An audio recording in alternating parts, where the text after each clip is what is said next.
Welcome to Coaches Roundtable. I'm Ed Codi, and welcome our guest, one of the very few college and pro football players who can say that they won a national championship and a Super Bowl ring. Welcome Rocky Bleier, national champs Notre Dame 1966, and 4 Super Bowl rings with the Steelers. Rocky, that's a great achievement, not only to mention your service to the country in Vietnam and all that you do for veterans. Thanks for joining us here today. Well, Ed, thank you very much. And the interesting thing is, I tell people, I said, the success that we have, no matter what level it may be, whether it be in high school and playing in championship games, or in college, and getting a chance to play on a team that was designated as a national champions, and then obviously the Steelers. But and I always look at it from my point of view is that it's not because of me did they get those championships, but you're part of a team. And you look at the caliber of talent that we had at Notre Dame during that period of time, which your teammate and good friend Terry Hanratty, my friend as well, was quarterback of that team. And as you morph through that and go into the Steelers and what they succeeded through the 70s, was based on the fact that, what do we got? 13 people in the Hall of Fame. So it's that kind of talent. And, you're fortunate to be at the right place, maybe at the right time. And you work your way into a position to contribute to the team. And then that whole effort, you get a chance to be Super Bowl champions. Rock, December the 24th, the Raiders are in town. The 50th anniversary of the Immaculate Reception. I mean, is it hard to believe it was 50 years ago? It seemed like yesterday. Well, thanks for bringing that up. I want to set the stage. The Steelers are losing 7-6. Waning minutes of the game. Bradshaw's back to pass. He's running, avoiding being sacked, and he fires the ball downfield. And you take it from there and tell me what you saw. Okay, so over the years, obviously, these 50 years, as we make a joke about it, I think I personally ran into 236,133 people that told me they saw the Immaculate Reception in that stadium that only held 58,000 people. But Right. Anyway, and so I told them, I said, no, even if you were in the stadium, you didn't see it. Oh, yes, I did. I did see that. I said, now, let's be honest. Human nature, asking natural reaction in time of disaster. Let's just say you're driving your car, it's an icy day and a cold winter day, and all of a sudden you hit black ice and you're spinning out and you're going off the road and you're heading for a tree. Do you sit behind that wheel and go, oh, I'm going to hit this tree? No, you go, oh my God, I can't stand this. That's the same thing that happened on that pass when Bradshaw let it go, and all of a sudden it was a collision. The ball goes up in the air. You, as a fan, your natural reaction was, oh no, the game's over. And then you hear this roar. What took place? Well, I don't know. What happened there? So, given that, my reaction, human reaction, I'm on the sidelines. I'm on probably the 40-yard line. And I felt the same thing. Bradshaw drops back. He's scrambling. And I said to myself, I can't watch this. And I turned. I turned and looked away. Then all of a sudden, there's this reaction by the crowd, and then I said, well, what happened? Well, Franco scored. And everybody's running down to the sidelines to congratulate Franco in the end zone. So, in all honesty, I can say that I did not see the Immaculate Reception, although I was on the field at that time. Hey, Rock, let me ask you something. Here's an interesting sidelight I just found out about. So Franco makes this catch. His father and brothers, wherever, they're watching the game. But the mother, who's a devout Catholic, she's in another room, not even watching. She praying the rosary. And she already knew that the Steelers won. Has Franco ever discussed that with you? No, not to any extent. But thanks for bringing it up, just to remind me, because I will be seeing him. And so I'm going to ask him that question about what took place. It was like divine intervention that she already knew they won, and she wasn't even. She's in another room. That's just amazing to me. So something special was going on that day. Let me ask you about Frenchie Fuqua. Has anyone ever played this better than Frenchie the last 50 years? And he entices everyone. He gets them. They're leaning over, ready for him to, and he doesn't give them an answer. How smart is he about this? And he does. And the Frenchman does a great job of stringing you along, thinking you're going to get an answer from him, but he's not going to give you an answer of what took place. Obviously, for your viewers and listeners out there, is that the question was, did the ball hit Jack Tatum, the defensive back, or Frenchie Fuqua as it careened backwards towards Franco at that moment in time? The rule is that it had to hit a defensive player before another offensive player could catch it. And so it happened so bang, bang, quick, and no one could really tell. Did it hit Frenchie or did it hit Tatum? And obviously, Frenchie's answer is, I'll never tell. but one of the things afterwards, from his perspective, and that is our head coach Chuck Knoll, who is a very thorough coach, and and does his homework and so on. And he basically says, well, as I have watched that time and time again, and to see the direction of the ball as it careened backwards, it could only have hit Tatum at that time, because if it hit Frenchie, it would have went in another direction and maybe not as far. So we go, okay, coach, fine, I'll buy that. It's still amazing in the controversy today. Good-naturedly, Phil Villapiano says they were robbed, and then they accused the Steelers and at that time Dirk Donardo of icing down the sidelines so that Cliff Branch and Fred Biletnikoff couldn't make their cuts. Any truth to that? Did you know that? No, well, there may be, but I don't know. They said they had someone saw Dirk watering down the sidelines so it would freeze over during the night. I mean, it's just exciting stuff that goes into this story that makes it more fantastic as the years go by. But the interesting thing is that that's what creates the story, and or other great plays within the National Football League, or the rivalries that have taken place. Obviously, this one is on the forefront only because of the fact that it had been voted as the number one play over the last 50 years or so, in the National Football League, and rightly so. And the controversy, and that's the biggest thing, is the controversy that takes place. Did it hit Tatum? Did it hit Frenchie? Did it hit the ground? Did he catch the ball? And nobody knows. Today, if we had all the cameras today, we might have a definitive answer. But then we wouldn't be talking about it 50 years later. Well, Frenchie's never going to say what happened because he's made a fortune over the years doing that. And Rock, finally, what was lost, we talk about that game. The next week, I'm at the AFC Championship game, New Year's Eve, on a beautiful day, and you lose to the Dolphins that year that they went 17-0. And I'll never forget, I was in the end zone, Larry Seipel running down the sideline behind three Steelers who didn't check off to make sure that he punted the ball, and that was a deciding factor in that game. So one fabulous play followed another.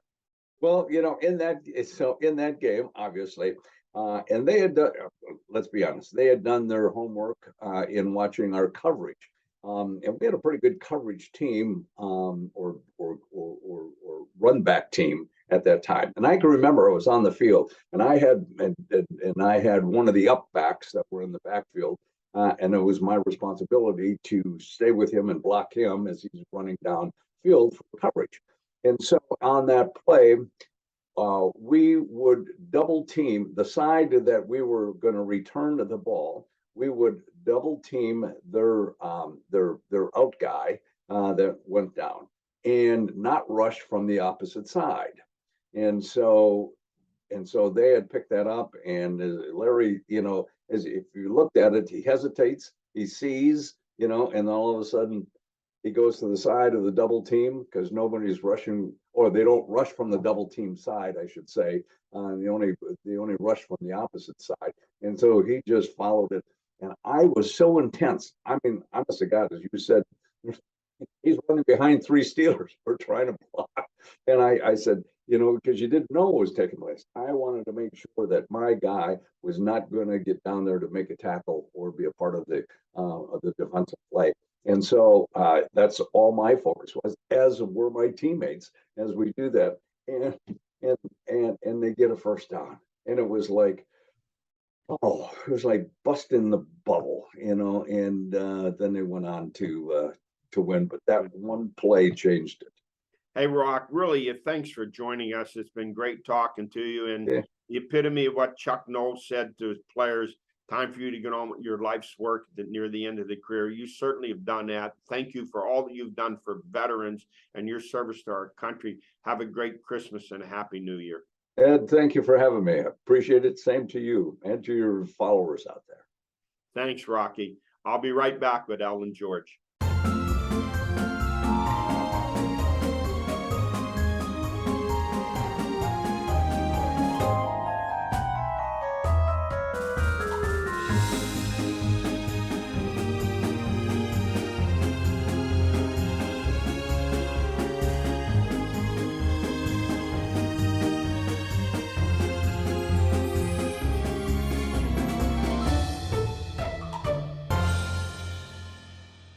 I'm back, joined to my right by the Swami George Abraham, to my left the Tiger Albert Campman.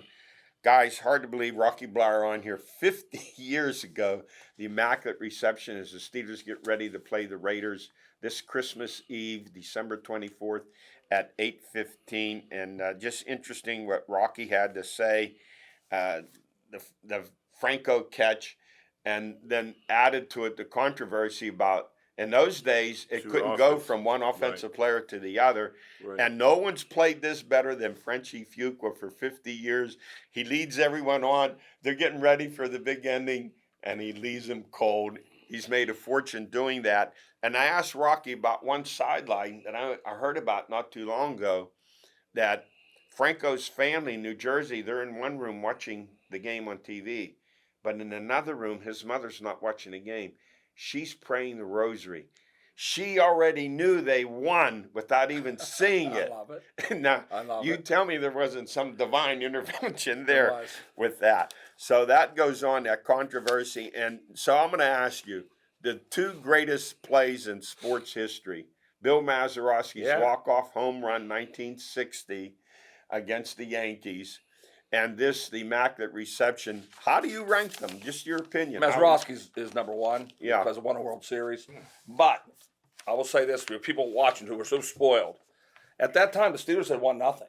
Yeah, you understand? Nothing. That's why we're looking. I'm 18 and saying, hey, we have a chance to have a good team. Now they haven't won in 6 years. Everybody's completely freaked out. 3 playoff wins in that. But they have one. But they have one. last I'm talking 8 about years. the Steelers. When I'm talking about, any they game. were 2 and 14. They were losers. They were 3 and 13. Right. Yeah, and all of a sudden, I remember that's the most exciting I ever was in a sport event.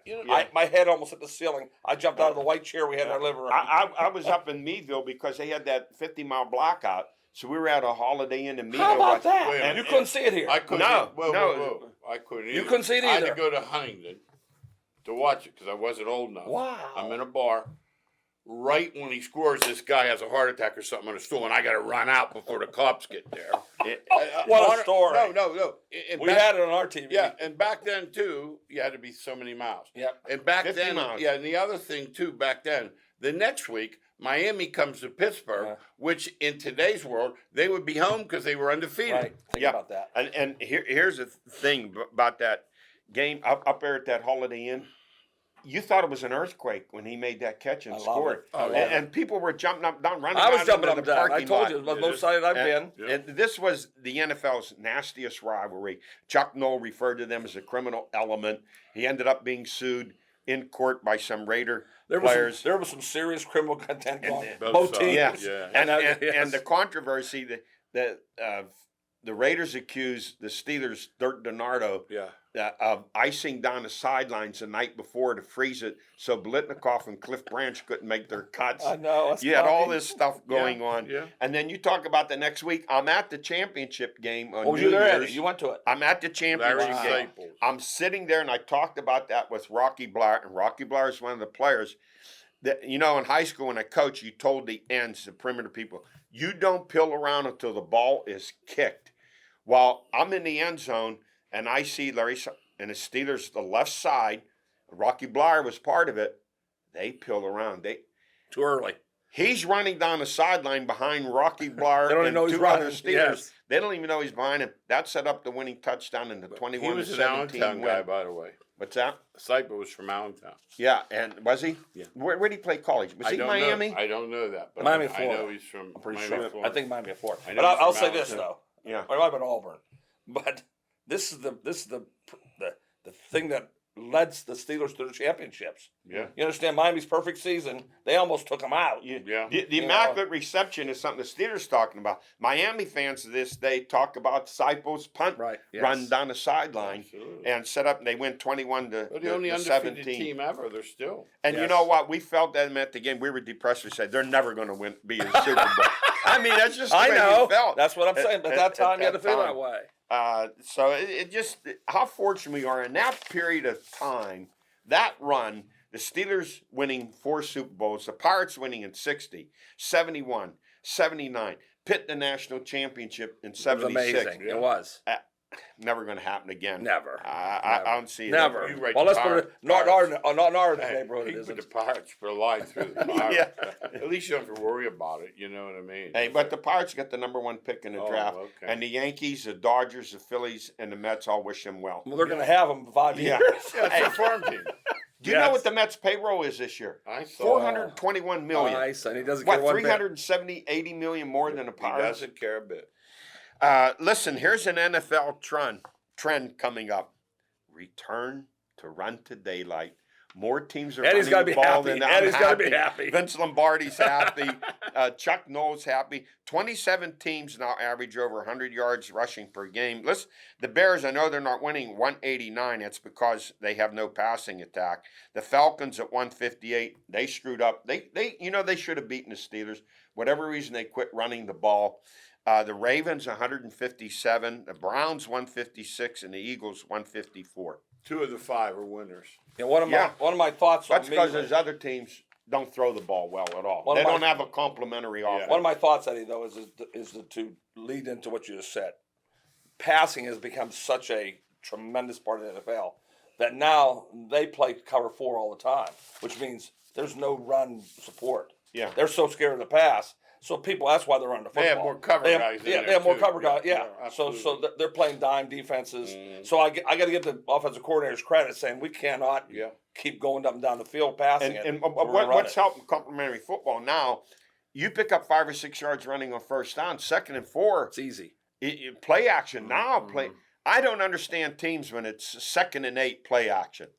Who are you fooling? Ain't fooling anybody. 3rd and 7 play They action. know Who are you you're not fooling? pass. Absolutely. So yeah, this is a trend. Will it continue? We'll see. Oh, definitely will continue. Yeah. Because the passing attacks are so lethal that they have to play too deep. They can't play one safety. That means that they're man to man. As soon as you see one safety and Chase, guys like Chase, you can't cover him with one guy. There's no chance to cover him with one guy. Hey guys, NFL Hall of Fame. Hines Ward, yes or no? No for me. No for me. James Harrison, No for me. No. 65. Darrell Revis of Pitt. Yes. Yes, he would be Pitt's 10th Hall of Famer. First is USC and Notre Dame tied with 14, Michigan 11, Ohio State 10, and just tremendous for Pitt. You would think with all the players they put in the NFL Hall of Fame that in the last 40 years you'd say, well, it's because they won a couple of national championships and so forth, but it hasn't happened. Yeah, one of the things that stands out to us, remember we did our show Yeah. at Pitt, Yes. and before the show we walked around and we said, "Ooh, I forgot Ricky Jackson played here. Oh, yeah. I forgot Hugh Green. Yeah, they had so many players on that wall. They're we all forgot. time team. Yeah. You know, you They start match throwing, against you anybody. start throwing Marino and Dorsett in the back, and those monsters they had in the front. You throw you Green and Ricky Jackson out there with Yes. Rivas. I think I'll play anybody. Yep, Guys, we absolutely. forget like Larry Fitzgerald played there. You understand? You Yeah. forget guys yeah. like that. And it's been 40 years since they had back-to-back 10-win seasons. Yes. 40 years since they finished in the top 10. It's hard to understand, but the talent level that they've had. But now they don't have it though. See, those all those players were in the heyday when Marino came out of 70s, Pittsburgh, 80s. Yes. Dorsett came out of Dorsett. Pittsburgh, Ditka came out of Pittsburgh. You understand? Now you get 2 or 3 players out of Pittsburgh. It's a great year. You know what though? Remember we were down there. We couldn't imagine currently how many NFL guys they had. You forget about It's some. amazing. Tremendous.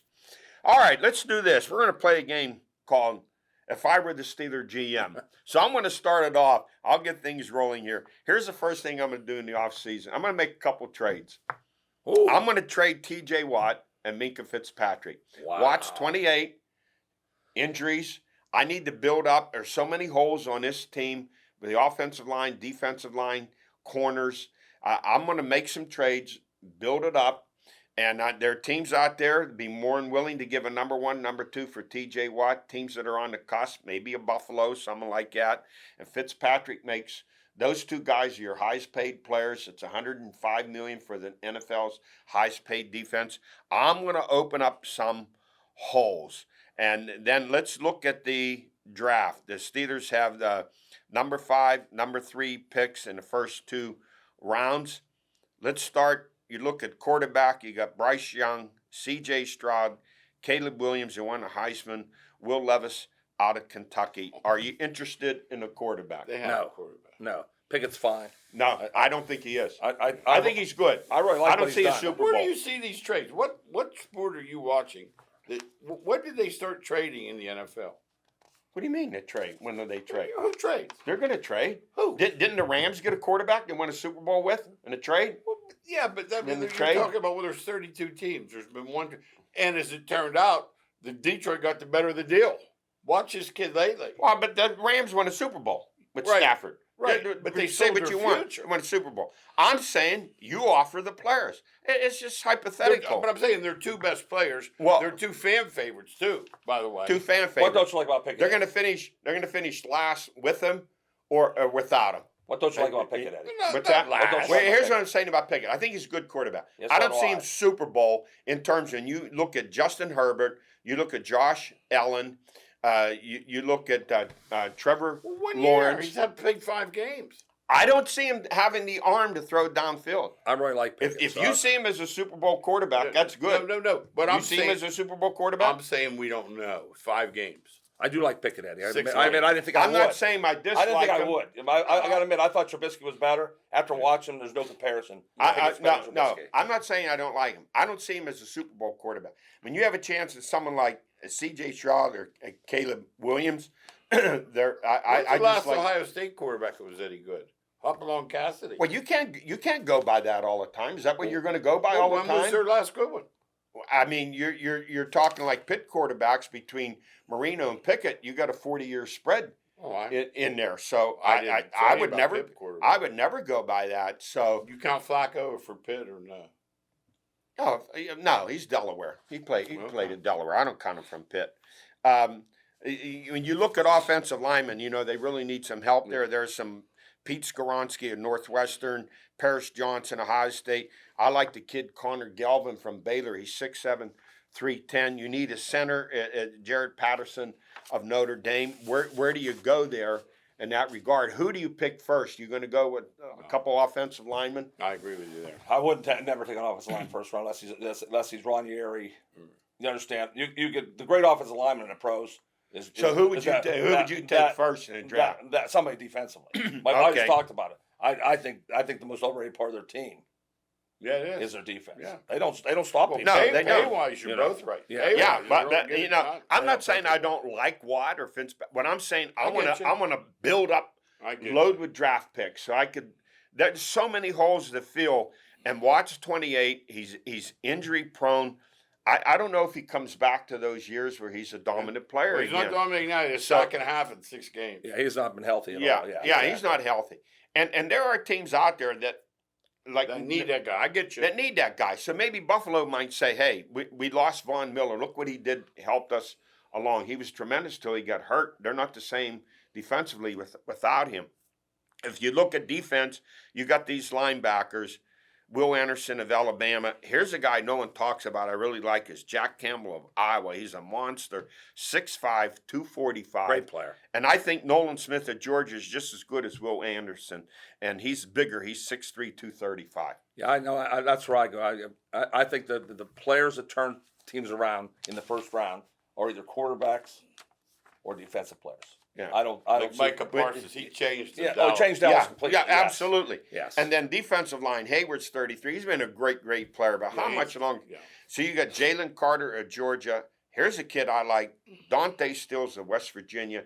He's a Stephon Tuitt type player. He's 6'4", 290. Miles Murphy of Clemson. And you have Isaiah Foskey of Notre Dame. And you got a monster defensive tackle out of Illinois. I think he's 6'4", 350. He's a run stuffer. Yeah, if I go defense first, and then the second round, a second pick, I go off the lineman. So whoever's the best available. A lot of times you get the second round, you get an all pro. And they need corners, and so you have defensive backs out there. You have Jordan Battle of Alabama.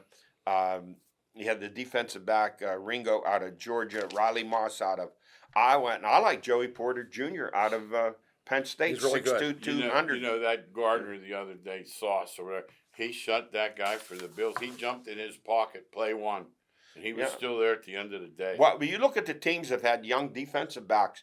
Kansas City, Buffalo. 2 rookies, Kansas City. New England, I think, has 3 rookie defensive backs, and so I think they have to make a move here. But the thing you're not saying that they were none of them first round except for Gardner. Yeah. These are guys that you just study it and say, okay, this guy has the size and the speed to get it done. Absolutely. So yeah, You know, when you talk about a running back in the later rounds, I like his Zach Charbonneau of UCLA.